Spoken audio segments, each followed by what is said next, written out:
Hey guys, it's Maymay. So after my video went up on Saturday about the Works tool, you guys had about 4 or 5 things you wanted me to clarify. So that's what I want to do in this video today.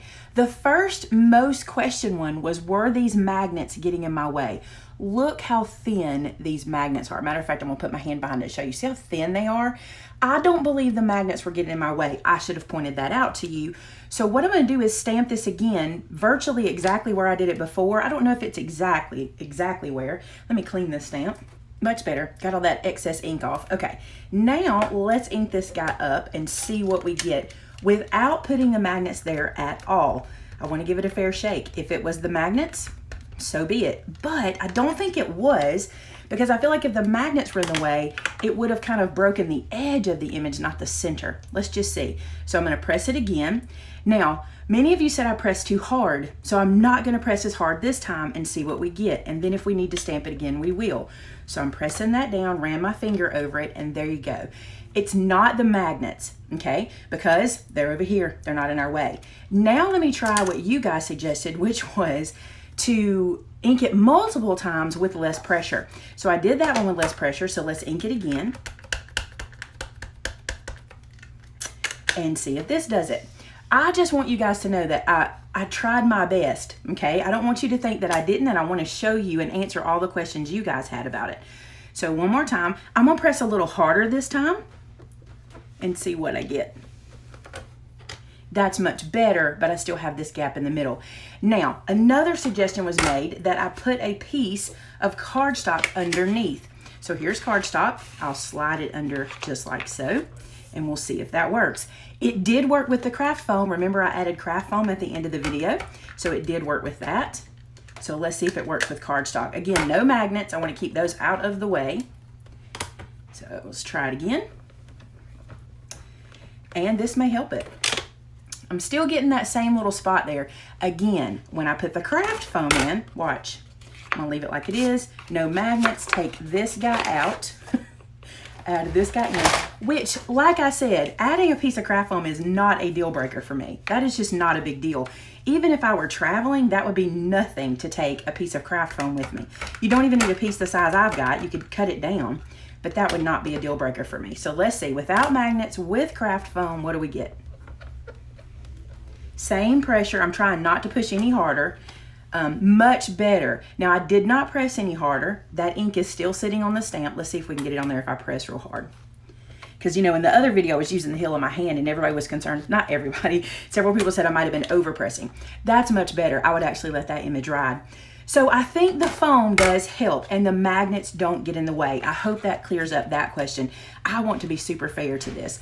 Then another thing that was mentioned to me was that I could have missed, and this is a valid point, I could have missed the envelope back here because they suggested that on another punch board, the A2 is listed as an A5 envelope or an A5, A5 envelope or card. So let's see.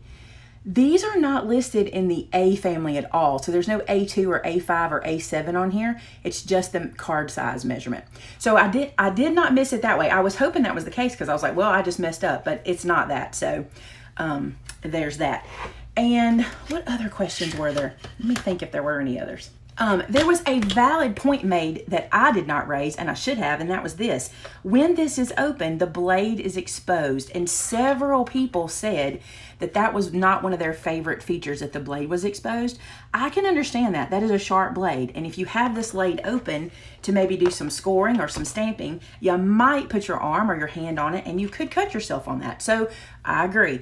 I think if you make sure to always keep it to the top or always keep it to the bottom, I would actually keep it to the top away from you so even your elbow doesn't hit it. I think if you keep it up there, you won't have an issue. I don't believe you'd be anywhere near that, you know, when you're working on it. The problem's going to be when we get going fast and we just leave it kind of in this area. So that was another question. Oh, on the back, a lot of you guys said I might have missed, let me get that guy in there, that I might, oh, I've got it backwards. A lot of you guys said I might have missed storage space for the platform, and I want to see if I did. I do not see a spot for the platform to be stored, and I'll show you. See, it's kind of this size, so I don't see a place to slide it in or what have you, so I don't think I missed that. And just to answer, I think I had 1 or 2 people ask me if these actually lock into place or if they're loose. They are not loose. Let me show you. None of the tools on the board, I'm gonna wiggle it. None of the tools on the board are loose, which is awesome. And I should have pointed that out too. You guys are really good at finding things I should have pointed out. So there's those guys, not loose. The bone folder's not loose. And I'm looking around to see what else might have been questioned. Oh, someone suggested that you could easily fix these lines. You know how I said that I wish these lines were black? They were right. You could fix this with like Sharpie, or you could do what I did on one of my EK Success boards that didn't have any writing, and I took acrylic paint and rubbed it into the groove and then wiped it off so that it stayed in the groove. You could do that as well. Again, not a deal breaker. Actually, I didn't find a deal breaker. I really like this tool. I keep making a mess on it with my ink, but I really like this tool, and I hope I gave a good review for it. But I do agree that you guys had some valid points there. So someone also asked, will you get the ridges on thin paper? So I thought we'd try that too and see. I'm going to use just the thinnest paper. I may have some copy paper. That's what we'll use. So let's put a piece of copy paper in here and see what it stamps like. I'm not going to put the magnets in. We're just doing a test. Let's put some ink on here, because that was a question too. They were like, well, do you get the ridges with thin paper? And I can't imagine I would ever stamp on copy paper anyway. I can't think of a place I would do that.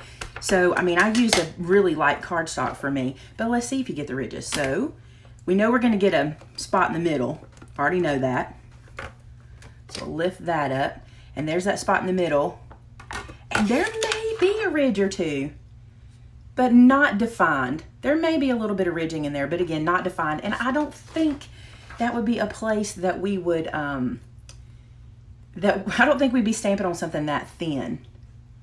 I want to check something. I feel like no, I thought there was an air bubble in there, but there wasn't. Because again, I'm trying to give it all. Let's do it one more time. Let's make sure there was no air bubble. So I'm gonna bring this guy back over, sit it down here. I'm gonna ink this up one more time. I gotta get this ink off my finger. I have it all over me. I pressed that down really good, so I know there's no air bubble. Even if there was an air bubble, I feel like it would be pushing the stamp forward, but I want to try it one more time, just to be sure.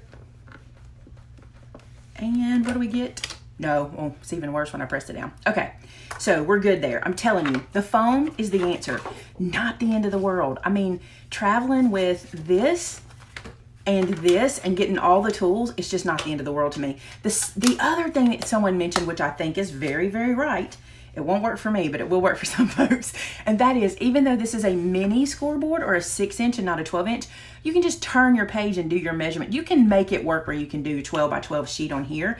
Y'all know me, I'm not good at math. I'm not good at that stuff. So in my brain, I would want my 12 by 12. But again, for card making and scrapbooking, I probably wouldn't need my 12 by 12. If I were making boxes or treat bags or something like that, I would want my larger one. I hope that answers the questions you guys have. That was pretty much what was mentioned. I don't remember anything else. Trying to see if there was. I don't remember anything else that was asked. I think I answered everything, but I just wanted to come back and revisit that so you guys could see that for sure, especially the magnet situation, which I adore these magnets. And look how super thin they are. You can see, if I turn this to the side, you can see how much space. I should have done that before too. Look how much space we have in there. So those magnets are thinner than your clear stamps. Oh, I know. Somebody wanted to know if it would work with foam. Let's try it. So this is what someone had asked me about, if it would work with these clean foam stamps. And I feel that it will, no problem. So let me put this guy down and pick this guy up. This is a very old one. I don't know if he'll pick up. Oh, he did. Pretty proud of that. He's very old. All right, let's bring one of these guys over and let's stamp him. I'm not going to use the magnets. You totally can use the magnets. It's not, they're not too thick, but I don't even need them for the sample. So we'll ink this guy up and sit it down and press it into place. Ooh, it doesn't go very far. It pretty much just sits there, but it does a good job. That is the image it should do. So let me put that where you can see it. And the image is crisp. Look, no holes. Looks good. I think when you're using more sentiment-y style or more not so large stamps, I think you won't have any issues with that. So that was a good question too. Will it do the foam? Let me do this as well. I'm gonna turn it sideways. And let's look and see. See how little that lifts up off the board, but it does lift up enough for you to be able to use it. So that will work. So there you go, guys. That, I think, answers all the questions you guys wrote, which were great questions. I'm glad you asked them, and we have revisited them, and I feel good about it. You guys must have felt good about it because we sold out of these the same day. But don't worry, Vince is ordering some more, so if you'd like to pick them up, we'll still have that introductory price on our next ones because I feel like you guys really liked it. All right, guys, thanks so much for watching. Talk to you again next time. Bye-bye.